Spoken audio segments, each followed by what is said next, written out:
Voilà, et bien bonsoir à toutes et à tous, bonsoir. Bonsoir. Salam alaikum.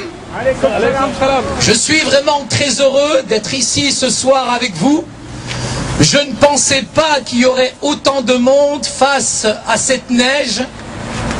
Mais en tout cas, c'est une grande joie d'être en solidarité avec nos frères qui sont non seulement au Moyen-Orient, mais aussi en Afrique du Nord.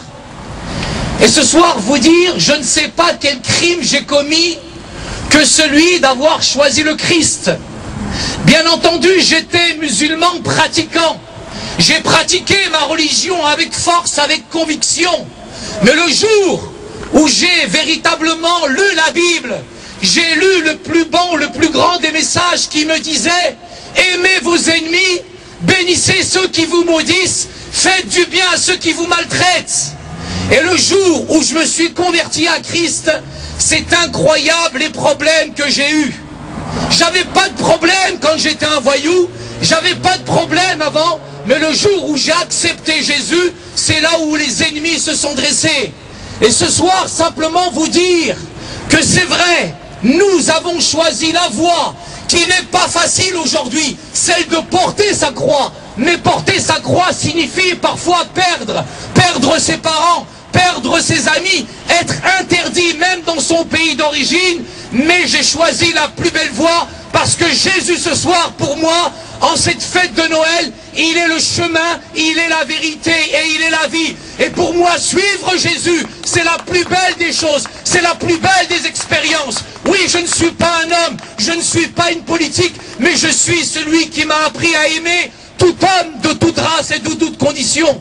Je ne sais pas ce qu'on a fait ce soir, d'avoir autant d'opposition, d'avoir autant de fléaux, d'être jugé, d'être jaugé, d'être traité à part, parce que nous avons suivi le chemin du Christ. Combien de mes frères aujourd'hui sont persécutés dans toute l'Afrique du Nord? Combien sont persécutés au Pakistan? Combien sont condamnés à mort en Arabie Saoudite? Et sans gêne aujourd'hui en France, quand les Saoudiens arrivent sur les Champs-Élysées, on déballe le tapis rouge.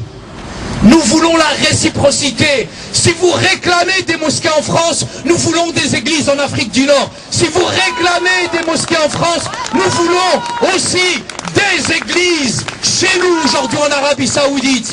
Oui, quel crime nous avons commis que celui d'aimer notre prochain? Quel crime nous avons commis que celui de suivre Jésus? Oui, je veux m'identifier à tous mes frères et sœurs qui aujourd'hui, quand on nous dit la ikra fiddin, il n'y a pas de contrainte en religion. Allez en Afrique du Nord, allez au Pakistan, allez en Iran, et vous verrez la réalité aujourd'hui de cet islam politique qui est en train de nous brimer, qui est en train de persécuter nos frères et sœurs. Oui, nous avons une arme.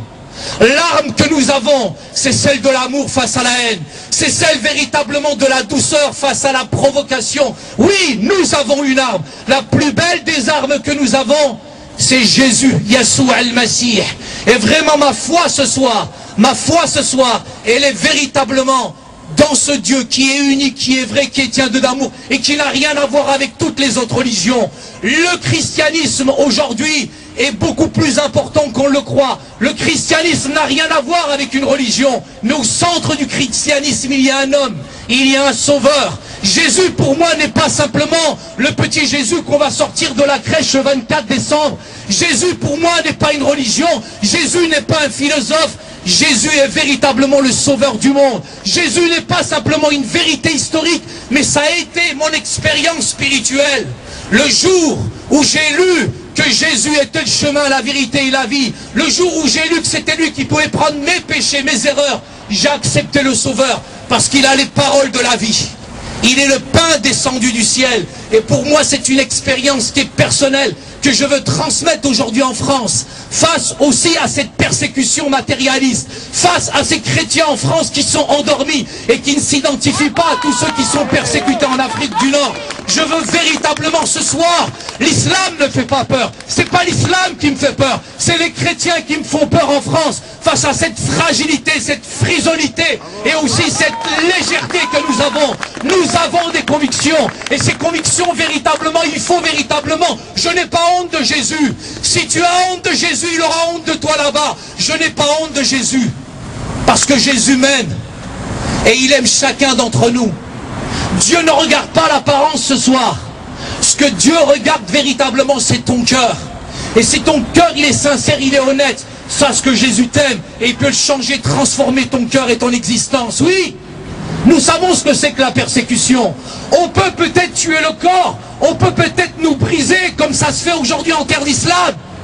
Mais jamais on va tuer notre âme. Jamais on tuera mon esprit. Parce que je sais où je vais, auprès de Jésus. Et ça, c'est une expérience spirituelle. Je vous demande ce soir, vraiment dans ce moment solennel, de penser véritablement à nos amis qui sont en Iran, à nos amis qui sont en Arabie Saoudite, au Soudan, à cet exode aujourd'hui massif, tous ceux qui quittent le Moyen-Orient, tous ces chrétiens persécutés, tout cet exode aujourd'hui. Nous avons besoin d'être en solidarité avec eux, mais nous avons besoin aussi de prier pour eux. Et je pense que la première puissance mondiale pour moi, la première puissance mondiale pour moi, ça sera la prière des chrétiens. Merci.